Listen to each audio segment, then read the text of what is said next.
I'm repeating. We are here at ICC to take William Ruto and his regime to court. Because Kenyans are suffering. Kenyans are going through a lot. Economy is bad. William Ruto, you have swindled Kenyans' money. You have brought drug dealers in government. Good morning, good afternoon, good evening, wherever you are watching from. Welcome back to my YouTube space. I am the Kenyan Beast. And of course, we are doing it the African way every day, every time. Now, when we talk about Africa, you can never cease to talk about Kenyan President William Ruto. William Ruto is one of the presidents who came to power, and a lot of people were happy. Even Africans in diaspora were saying now Africa has got a president who will change things, because William Ruto is one of the most educated president ever have in Africa. By the way, in Africa right now, I think he's the most educated president, and he came to power. From his speech and his campaign, what he said during campaigns, and the first week he gave speech, and people were like, wow, this is the right one we need in Africa. Even people are not thinking about Ibrahim Traore anymore. William Ruto was in the mind and heart of the people. Little did they know that he is a sheep inside a cheetah. How do we call it? But William Ruto have proven or have proved many wrong because of what he is doing, his current state, how he has taken Kenya from bad to worse, from 10 to 1. Now everybody is tired of Kenyan President William Ruto. Kenyans are tired. As you see previous events like the Gen Z protest, Kenyans went to the road, they protested about the taxation and everything, the IMF, and right now, there is a set of Kenyans in diaspora who have gone to the ICC to represent or to report or taken a case to ICC so that William Ruto can be held accountable of what is happening in Kenya. And you may be asking yourself, what's happening in Kenya? First of all, let's watch this video of these Kenyans in diaspora in ICC, and then we go react on it as we do always. Thanks so much, Kenyans. I thank you all in the name of our beloved Kenya. How are you, my beloved Kenyans? My name is Dr. Amkeni. I'm here in Netherlands. Legal team, we had a legal team and we went to ICCJ to take our complaints about President William Ruto and his dictatorial regime. We were told our case should be taken to ICC and not ICCJ. Because of your prayers and cooperation, fellow Kenyans, I have met my fellow Kenyans brothers living in diaspora. I have people here from Germany, from France, and many more places in Europe. They have welcomed me with a lot of respect, and I thank them a lot. They have given me support to the highest level. My Kenyans brothers, we will be updating you on what's happening. There's some things we can't say because of our legal strategies. Other things will be told by our lawyer. I'm repeating. We are here at ICC to take William Ruto and his regime to court. Because Kenyans are suffering. Kenyans are going through a lot. Economy is bad. William Ruto, you have swindled Kenyans' money. You have brought drug dealers in government. All Kenyans who are in diaspora have to come together, and we are going to the ICC. We will be updating you how this case is going. Please forgive me, Kenya, if I have wronged you on this short speech. But I have Kenyans here from Germany, from France, from Holland, and all over Europe. This is full committee and we need your prayers. Please, Kenyans, you know whom we are dealing with. We are dealing with a dictator, William Samoei Ruto. However, I need your prayers, my fellow Kenyans. Remember, once again, I keep on insisting, this war has nothing to do with Kikuyus. This war is between Kenyans and the regime of William Samoei Ruto. Welcome back. In Africa, we need a leader. We don't need a politician. But William Ruto is more than a politician. He is a politician inside a politician, because every time he opens his mouth, he either lies or lie. Two things. It's either he's lying, or he will lie, or he's planning to lie. That is our president, William Ruto. He is the most educated and right now the most popular president in Africa. One of the most popular president in Africa. And the negative popular. We have Ibrahim Traore, who is the most popular right now. We have William Ruto, who is the most popular right now in a negative way. You may ask yourself, why are Kenyan's people tired of William Ruto? Kenya is a pivotal country in Africa. It's one of the countries that Africa is watching, or people are watching from Africa. It is in the East Africa, and it's one of the countries that have been doing well. Now, there is some things that has made Kenyans, or a lot of people, to talk about William Ruto, to hate his regime. And the one thing is how he has made Kenya be the high cost of living right now in Kenya is one of the most significant source of content in the rising, or is the rising cost of living, including inflation, food prices, and fuel cost. Despite him promising Kenyans that he will reduce the cost of living, no, he hasn't done that. He always talk about reducing, and he even managed to lie to people that the previous government was the cause of everything. Now he is in power now 2 years, but people are still struggling with the burden of cost of living. Normal citizens cannot afford the life in Kenya. Tax hikes and economic policies. This is another thing that have made Ruto a government to be a disgrace to people, because his administration has introduced new taxes, including those on digital platforms and basic goods, which many Kenyans feel add to their financial burden. Mind you, taxation is being added, but you can't be, when you are working, maybe you are working for the government, or you are working just anywhere else in a company, your salary cannot be increased. So if in 2019 or if in 2017 you are being paid 15,000 and tax was being taken like maybe 2,000, or you are being paid like $200, and then tax was like $20, remain with $180. Right now, price is still the same, salary is still the same, $200, but tax now is $80. You see? Now, this is a burden to Kenyans. And what he promised when he was looking for this power, he said that the previous government has failed Kenyans by increasing tax. Now, when he get to power, he will reduce the taxes. Failure to fulfill his campaign promises. This is one of the things that William Ruto has managed to fail Kenyans and the world at large, because a lot of Africans were saying that William Ruto, the promises he gave in the local politics and international politics, it was like to liberate Africa, to liberate Kenya and Africa at large. But right now, even the local politics, local promises he made, he cannot, or he has not fulfilled even single of them. Okay, because Ruto promises like lower food prices, reduce taxes, implement policies that will benefit ordinary citizens. However, he has not lived up to many of these promises, especially in the light of current economic challenges. What he's doing is implementing policies of the West. He's implementing policies that are not of our own benefit, but for the benefit of the foreigners. That's what he's doing. These are some of the things that is making Kenyans to get tired with William Ruto. I cannot lie to you. We as Kenyans, or Kenyans at large, they are tired of William Ruto, and they are asking him at least to change. You know, he has his term, and maybe we'll go for the second time, 10 years. If we'll continue like this, we will die. Now, other issue that has made Kenyans angry is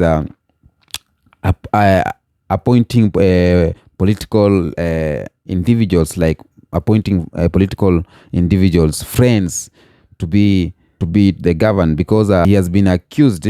It's not accusation. It is true that he is appointing individuals based on political loyalty rather than merit, which has led to dissatisfaction with the quality of competence of some government officials. And this has compromises effectiveness of how the government work on public service delivery, because he has been returning hands. Like, he choose people, or he appoint leaders, the government offices, not because they are supposed to be there, but because they are his friends, because he is paying debts. They supported him during election, and now he is returning hands. He chooses, or he appoints government officials not because they are supposed to be there, or they are qualified to be there. A place where needs a teacher, he keeps a pastor. A place where needs a doctor, he puts a pastor. A place where needs a lawyer or accountant, he puts there a firefighter. A place where we need an engineer, he puts there a firefighter. That's what is happening in Kenya right now. Now he's just returning hands, not by appointing officials according to their merits. Another thing, it's handling of corruption. Ruto has failed in handling corruption because he is the main culprit of corruption in Kenya. Ruto has failed in handling corruption in Kenya because despite his campaign promises fight corruption, a lot of Kenyans believe that the government actions has been insufficient in addressing corruption within public institutions, leading to lack of public trust. Friends he chooses, they are into corruption, but he can't do anything because they are his friends. He is the leader of corruption. He is the one who promised to fight corruption, but he is the one who is deep into this shit. When he came to power, he promised a bottom-up economy, and we were asking ourselves, what's bottom-up? He explained bottom-up is making the life of the people from bottom, people low life, to be somewhere, and then goes like that. But he has managed to unfulfill the promises he made, the agenda of bottom-up. You know, it's an economic model that he promised during the campaign, which aims to empower ordinary citizens, particularly small-scale traders and farmers. He was talking about Mama Mboga. He was talking about Mtu wa Boda Boda. For those African diasporas and the Black Americans who are watching this, Mama Mboga, she's a vendor. Those women who are selling vegetable on the roadsides with a small something. Yeah, you know, when you are walking the streets of United States, those ice cream sheds, for example, I don't know if they're there, but here now we have those women who are selling vegetable along the road. We call them Mama Mboga. And then Mtu wa Boda Boda, these are the riders, motorcycle riders who are carrying people, ferrying people from one place to another. So he promised to empower their life, to make their life better, to reduce the standard of living, to reduce the taxes on them, to reduce the cost of living on them. But what is happening is the opposite of what he said. Now, another things that are making Kenyans to hate on Ruto, it's a handling of media. Ruto, or William Ruto, the president of Kenya, has been criticized regarding his administration treatment, how he treats the media. Some accusing it on suppressing speech or press freedom. This includes the harassment of journalists and attempts to control media coverage. And that's why even when we talk like this on YT, I don't know if we are okay with it, because, you know, see how people are being abducted left, right, center. When you talk the truth, they are being taken. It's hard. So the regime that we are going in this administration of William Ruto, it's somehow terrifying. Dictatorship. And I think the friends that he keeps, they're the one who are mostly advising on this. For you to lead long, for you to be a dictator, you need to minimize the speech, the freedom of speech. You need to be like Uganda. You need to be, you know. So there's a number of things that have made Kenyans to decide that, you know what, we need to take William Ruto back to ICC, because there is where he was, and he came from there to be the vice president of Kenya, and then now the president of Kenya. So he is an ICC material. So these Kenyans in diaspora, they are serious about this, and they have decided to take matters at hand and to decide or to try to help, because we are doomed and Africa is doomed, because we are looking for leaders who want to liberate Africa. But we cannot use the example of William Ruto to say that he will have the change or the impact of in Africa, because he does not support the positive agendas, only is on the negative agendas. Because when you talk about corruption is one of the things that's affecting African countries. Corruption is one of the things that's affecting black politics, whether in Caribbean or in Africa. It's corruption. A lot of leaders, they just think of themselves. They don't think of the better Africa or better people. They don't think of leading people who are at least not hungry. They are happy leading people who are hungry, sick, starving, so that they can give handouts for favors of votes next time. We have a number of corruption accusations against William Ruto. You have had some since way back, since when he was a minister.